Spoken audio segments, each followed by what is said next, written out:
Nesse vídeo eu vou falar sobre o filme Tudo em Todo Lugar ao mesmo tempo. Principalmente sobre como esse filme aborda a relação entre as descobertas científicas e os nossos questionamentos sobre o sentido da vida. A ciência é o melhor instrumento que nós temos para explicar os fenômenos naturais. No entanto, à medida que a ciência explica a grandeza e a complexidade do universo, ela também passa a impressão de que o ser humano é irrelevante no meio desse universo enorme, né? Esse mal-estar, que é uma espécie de efeito colateral do desenvolvimento científico, é o tema central desse filme Tudo em Todo Lugar ao mesmo tempo. Mais especificamente, o filme explora o sentimento de insignificância e perda de identidade diante do conceito de multiverso, que é um conceito da mecânica quântica. É sobre isso que a gente vai falar nesse vídeo. Eu não vou dar nenhum spoiler do filme, então se você não viu, não assistiu o filme ainda, não pode assistir esse vídeo tranquilamente, que eu não vou estragar nenhuma surpresa do filme. Esse é o canal Cientificar, é um canal de divulgação científica, que a gente fala sobre física, sobre ciência, sobre filosofia da ciência. Se você gosta desses temas, se inscreva aqui no canal. É difícil classificar esse filme Tudo em Todo Lugar ao mesmo tempo. Ele tem ali alguns momentos de ação, de aventura, de luta, de comédia, de drama, mas ele também é um filme de ficção científica.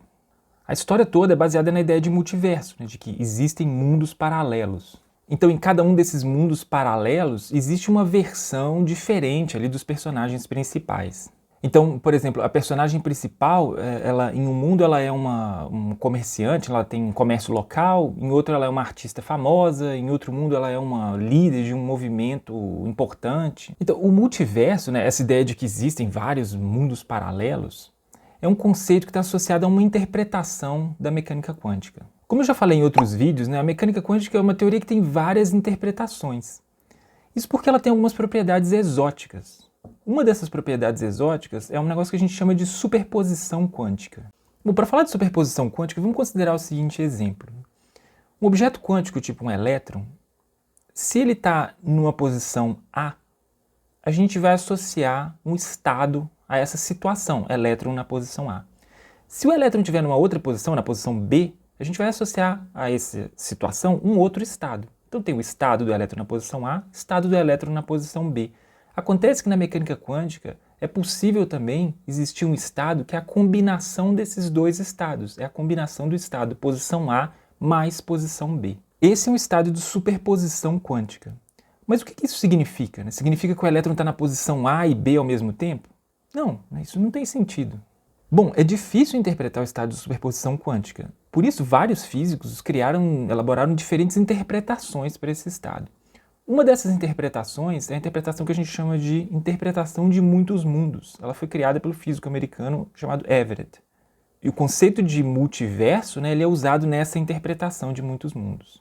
Então, essa interpretação, a grosso modo, funciona da seguinte forma, né? Vamos pegar esse exemplo do elétron, né? Então, quando o elétron está no estado de superposição de posição A e posição B, né, que está na combinação de posição A e posição B, quando você cria esse tipo de estado, surgem dois mundos paralelos. Em um mundo, o elétron está na posição A, no outro mundo, o elétron está na posição B.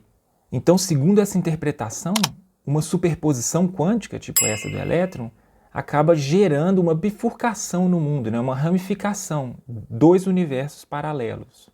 E cada universo paralelo estaria associado a uma possibilidade dessa superposição de estados. Então, essa ideia de multiverso, de mundos paralelos, ela é explorada assim, no campo da ficção científica por vários filmes, né? E, inclusive, na maioria das vezes, os filmes extrapolam um pouco esse conceito, né, e consideram a possibilidade de, por exemplo, um personagem que está numa linha de mundo acessar outro universo paralelo e tal. No caso do filme Tudo, em Todo Lugar ao mesmo tempo, né, o que eles exploram é um sentimento de perda de identidade que surge quando os personagens tomam consciência da existência desses mundos paralelos. Porque imagina a seguinte situação, né? Se existem mundos paralelos, então eu tenho que considerar que existem várias versões minhas espalhadas aí, uma em cada um desses mundos paralelos. E toda vez que surge uma superposição quântica, então existe uma ramificação do mundo, então surge uma nova versão minha, né, que viveu a mesma vida, que tem o mesmo passado, mas que agora existe num universo que é ligeiramente diferente. Então, nesse caso, nós perdemos um pouco a ideia de identidade. né? E também a noção de que a vida de cada um tem uma finalidade, né? Ela também acaba se enfraquecendo. Porque, na verdade, se existe um multiverso, você não está trilhando um caminho que tem um significado, né? Cada versão sua está fazendo uma coisa diferente, está vivendo uma vida diferente. Então você tem muitas versões que estão fazendo tudo ao mesmo tempo. Então a noção de que a vida tem um propósito, ela fica ameaçada, né? Porque as nossas versões estão fazendo tudo em todo lugar ao mesmo tempo. Inclusive, esse é o nome do filme. Mas a ideia de multiverso, né, esse conceito, ele é relativamente recente na história da ciência, né?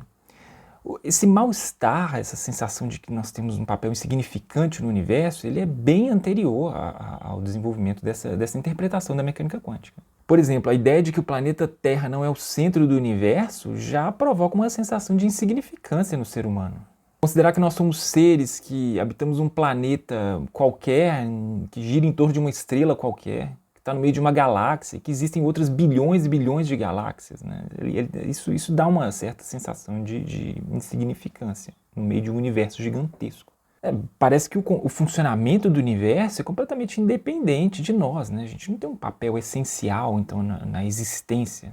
Mas o ser humano ele é um ser que precisa de dar significado para as coisas, né? Então, assim, a gente imagina que a nossa vida ela deve ter algum sentido, né? Deve ter alguma finalidade, né? Mesmo vivendo num universo gigantesco, que é muito maior do que nós, a nossa vida a gente imagina que tem algum sentido, sim.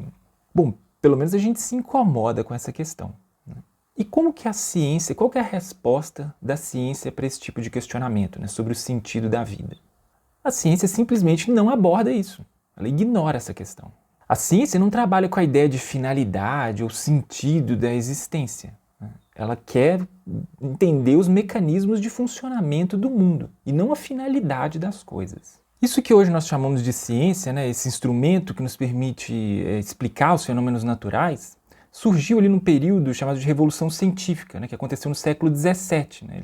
Foi ali um período em que participaram, por exemplo, figuras famosas como Galileu, Newton e outros.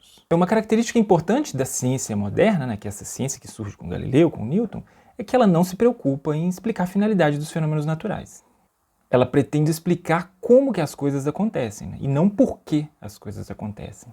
O filósofo grego Aristóteles, né, que viveu mais ou menos 300 a.C., né, muito antes da Revolução Científica, ele elaborou uma distinção muito didática sobre essas possibilidades de explicar, entender os fenômenos naturais. O Aristóteles defende que para a gente entender um fenômeno natural, para a gente explicar um fenômeno natural, a gente deve encontrar uma causa eficiente e uma causa final. A causa eficiente explica como o fenômeno aconteceu. E a causa final explica por que o fenômeno acontece. Então, um fenômeno natural, como a queda dos corpos, por exemplo, para o Aristóteles, na física do Aristóteles, né, que é muito anterior ao Newton e ao Galileu, né, para ele, a queda dos corpos tem uma finalidade, sim. O objeto que cai tem a finalidade de ir para o seu lugar natural. Então, a ciência do século XVII, né, isso que a gente chama de ciência hoje, ela rompe com essa ideia de finalidade dos fenômenos naturais, né? Com essa ideia aristotélica de que os fenômenos naturais têm uma causa final. Então a ciência pretende só explicar os mecanismos que causam o fenômeno, né? Então, usando essa noção aristotélica, a ciência moderna preserva só a ideia de causalidade, causa eficiente, e não de causa final. Por exemplo, hoje em dia, numa aula de física, né, quando a gente vai estudar lá o movimento de queda dos corpos, a gente pergunta por que um objeto cai, a gente vai explicar isso usando a noção de força gravitacional. Então a gente vai falar qual é o mecanismo que provoca aquele fenômeno. Agora, se alguém perguntar qual é a finalidade da atração gravitacional, né, aí a pessoa está saindo da física, né? Isso já não é uma pergunta que está ali no escopo da física, né? Isso não é uma questão da física mais.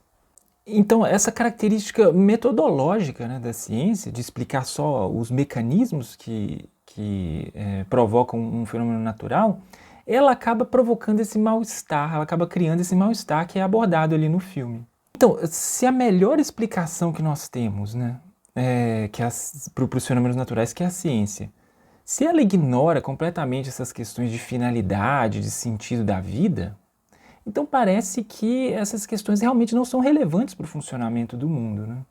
Então, é mais ou menos natural concluir que a nossa existência não é tão especial assim, né? Que o universo funcionaria da mesma forma se a gente não existisse também, né?